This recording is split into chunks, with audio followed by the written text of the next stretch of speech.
December 10th is International Human Rights Day, a day meant to honor freedom and dignity. Yet when we look at China today, the phrase human rights remains the most extravagant of wishes.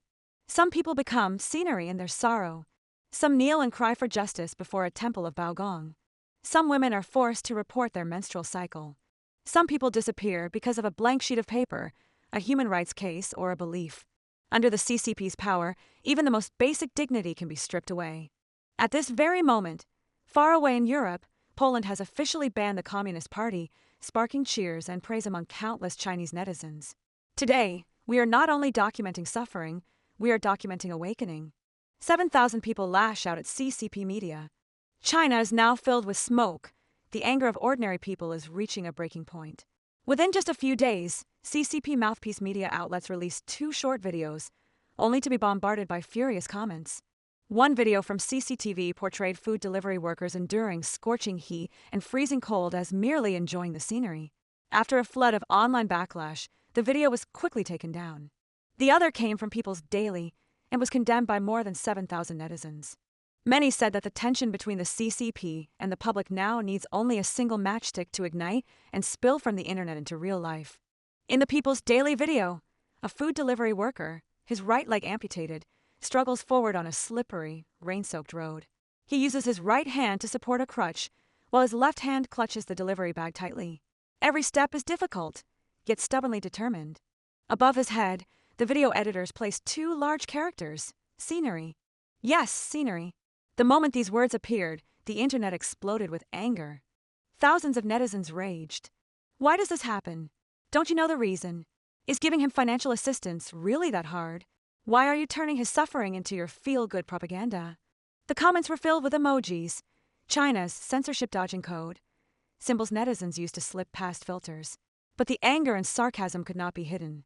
People said, a delivery worker struggles for survival on the edge of poverty, yet CCP media sees only scenery. This is not positive energy, this is cruelty.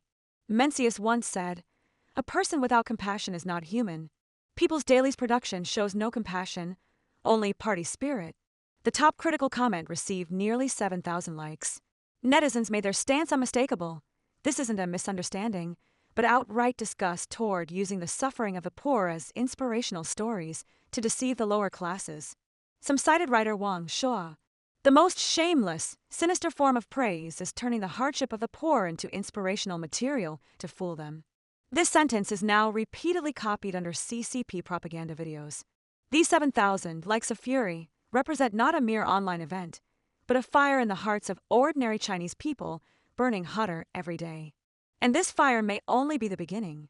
What comes next shows how rage erupts when people have nowhere left to place their grievances. A bitter irony, petitioners kneel before the temple of Baogong. While CCP propaganda videos were being cursed across the internet, another video went viral, a scene in Kaifeng, Hunan. 8 petitioners from Shenyang knelt before the Baogong temple, holding unfair court rulings issued by Shenyang courts. They kowtowed and cried, Judge Bao, we are wronged. We are wronged. Judge Bao, where are you? Please hear our case. Their cries echoed in front of the temple. Some bystanders were moved to tears. Meanwhile, staff rushed to stop people from filming. The scene was too politically sensitive. Reports say these 8 citizens have been trapped in unjust legal decisions in Shenyang and had nowhere to appeal. Their cases were suppressed repeatedly by local authorities.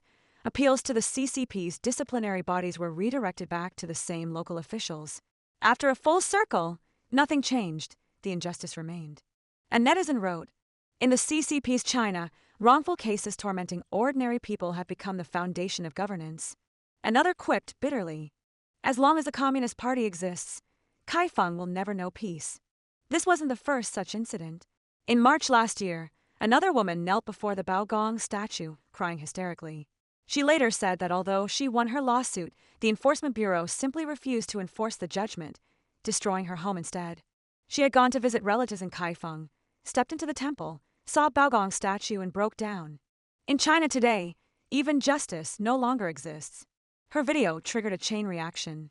More and more victims of injustice flocked to the Baogong temple to cry for justice. Authorities, fearing escalation, reportedly closed the temple. Rumors even circulated that the statue of Baogong was quietly removed. But even then, the crying for justice did not stop. A resident of Kaifeng said, "People have too many grievances. The rule of law is just decoration.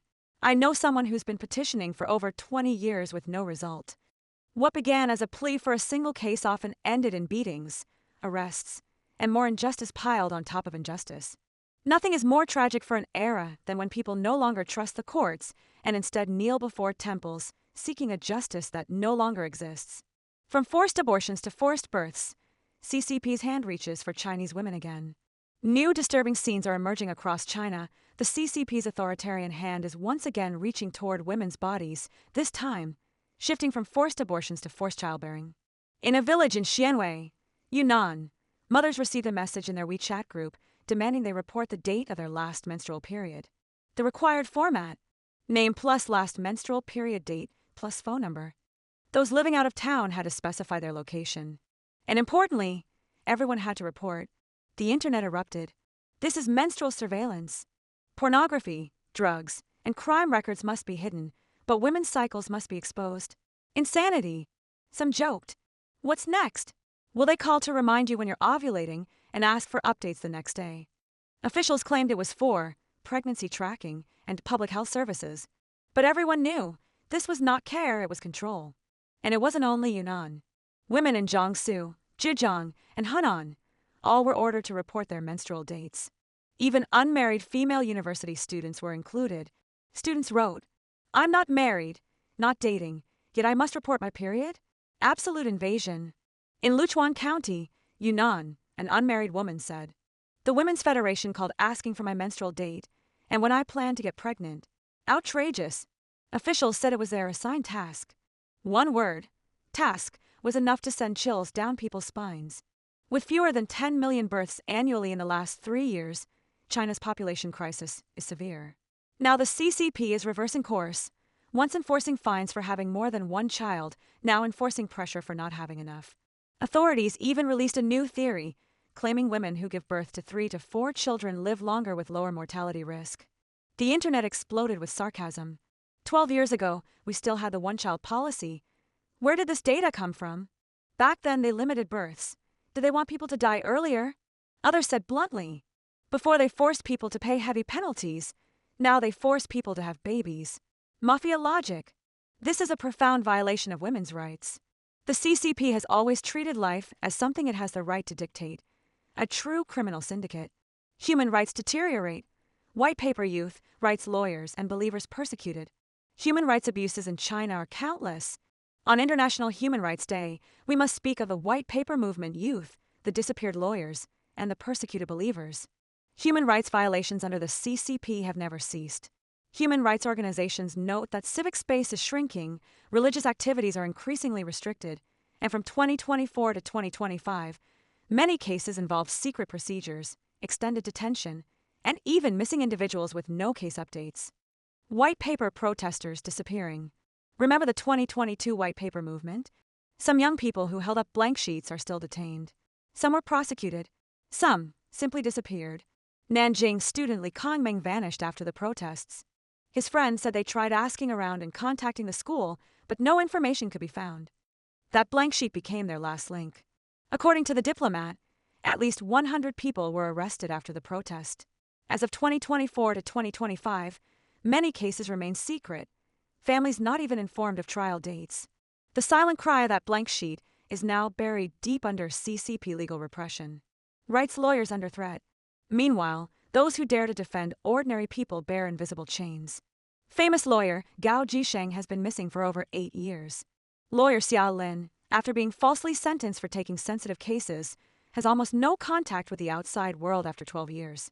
Human rights lawyer Yu Wensheng was sentenced to 3 years for inciting subversion, and until early 2025, had only one brief visit with his wife and child, just a few minutes, the only human right he had in 2 years. Amnesty International and Human Rights Watch note, since the 709 crackdown in 2015, Chinese human rights lawyers live under constant fear. Annual reviews threaten license cancellations and political pressure. A Shandong lawyer said, "Many cases now require approval before we can take them.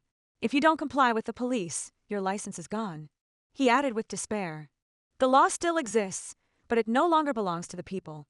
Religious persecution escalates. Faith is not spared under CCP rule. In October 2025, Human Rights Watch reported a coordinated crackdown on Zion Church across Beijing, Shanghai, Zhejiang, and 4 other regions. Nearly 30 pastors and members were detained. 18 were officially arrested. A pastor in Anyang said, "Our home gatherings are restricted to family only. If outsiders join, it becomes illegal." Falun Gong practitioners, who follow the principles of truthfulness, compassion, forbearance, were also detained and secretly tried. A petitioner in Jilin said, "Trials aren't public. Verdicts aren't announced. We can't even ask. We can only wait indefinitely." These cases vanish from official records, but human rights reports abroad piece them together again, revealing a chilling reality. The CCP is tightening control over speech, law, and religion simultaneously. This tightening is like an invisible hand choking the breath of an entire nation. Reports from the U.S. Commission on International Religious Freedom, UN human rights bodies, and research centers confirm the same. From 2024 to 2025, China's civic space is shrinking, cross-border repression is expanding, and political persecution intensifies. Chinese netizens applaud as Poland bans the Communist Party. Darkness has an end. A new wave of excitement, almost spiritual, swept through Chinese social media when Poland officially banned the Communist Party. The news broke on December 3rd and instantly hit trending lists on Douyin. Chinese netizens filled the comments with praise. "Eradicate the cult. Down with evil. Welcome the dawn. Blessed news for the world. Poland, well done." Yes, this was in China, an echoing cheer from afar. A reckoning with history. On December 3rd, Poland's Constitutional Court announced the official banning of the Polish Communist Party, KPP. The reasoning was straightforward. The party's ideology and activities violate Article 13 of Poland's constitution, which prohibits political groups based on communist or fascist totalitarian ideologies. A Polish judge declared, "There is no room in Poland's legal system for any party that glorifies communist crimes." This moment was not only a celebration for Poland, but for everyone in the world who has suffered under communism. In fact, the decommunization wave has long swept Eastern Europe. Ukraine passed its decommunization law in 2015, banning communist and Nazi symbols, and in 2022 permanently outlawed the Communist Party. Lithuania, Latvia, Romania, Czechia, country after country cleansed the poison of communism through law. Poland's decision now rings like a global warning. Communism must not be tolerated. Eradicating the cult, embracing the light. What's remarkable is that Poland's ruling ignited a storm inside China's heavily censored internet.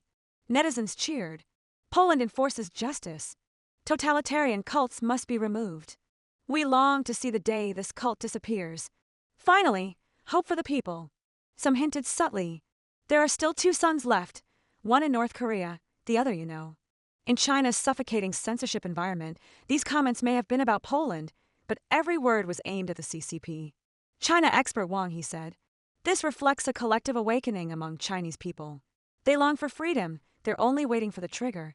Poet Zhang Pinchao, editor of the Tiananmen poems, said, "Poland legally erasing communism is progress for humanity. For Chinese people, this is like seeing their own future. What has communism brought to China? The Great Famine, the Cultural Revolution, Tiananmen Massacre, persecution of faith, plunder of wealth, trampling of human rights. Today, China's wealthy send their money and children abroad, while the poor struggle simply to survive. Poland's ban is not just news, it is a light piercing the long darkness, showing Chinese people that freedom is possible. The world is awakening, and China will one day too. More than 450 million Chinese people have already quit the CCP and its affiliated organizations. A great tide of history is rising. This is today's story. This journey, from darkness toward dawn, is already underway. Perhaps change won't come tomorrow, but the wind is blowing. The light is beginning to illuminate the path ahead.